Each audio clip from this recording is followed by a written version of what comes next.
ही झोपली का काय? अय अय, अग मला जेवायला वाढ की. अहो मी ना स्वयंपाकच नाही केला. का ग? का स्वयंपाक नाही केला? अगं तू रात्री स्वयंपाक नाही केला, सकाळी नाही केला. अगं मला इथं भूक लागली, पोटात कावळं वरडायला लागल्यात पार. तू असं का करती? अहो माझं ना रात्रीपासून लय हातपाय दुखतेत अहो. मला उठूच वाटत नाही म्हणून मी स्वयंपाक नाही केला. अयो तुझं दुखतंय वय. बरं असू दे, काय करतो तुला आधी दवाखान्यात नेतो आणि मग बघू बाकीचं काय असेल ते. हळूच होत हळूच होत. असू दे असू दे. बर का हो, हं? माझं ना पाय दुखत नसतं ना तर मी तुम्हाला जेवायला करून घातलं असतं, तसं उपाशी ठेवलं असतं का? नाही नाही, तू उपाशी नाही ठेवीत मला अगं तशी. बरं ऐका ना, हं. मला टू व्हीलर वर नाही बसा यायचं, चार चाकीत घेऊन चला. बरं बरं नेतो चारचाकीत, चल.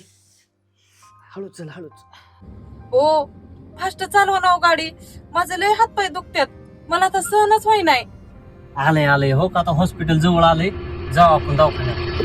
बरं उतर, दवाखाना आलाय, हळूच उतर. होय हो, पण ऐका ना, आपण दवाखान्यात तर जाऊच, पण अगोदर ह्या साड्यांच्या दुकानात जाऊ ना. अगं ते साड्याच्या दुकानात नंतर जाऊ, तुझं पाय दुखतात आधी दवाखान्यात जाऊन येऊ आपण. अहो चला, नाही पाय दुखत साड्यांच्या दुकानात जाऊ आधी. अगं पण तुझं पाय दुखत ना, चला व. मी काय दवाखान्यात जात असते तेव्हा पायांसाठी नुसतं. साड्याच्या दुकानात गेल्यावरती माझा आपाप पाय दुखायचं राहतात. आता 2-4 साड्या घेतल्याशिवाय काय माघारी येत नसती. मम्मीचं पाय दुखत होतं ना. साड्यांच्या दुकानात आणा म्हणल्यावर साड्यांच्या दुकानात नसतं आणलं. चला बाया, 2-3 महिन्यांनी आता अशीच ऍक्टिंग करायची.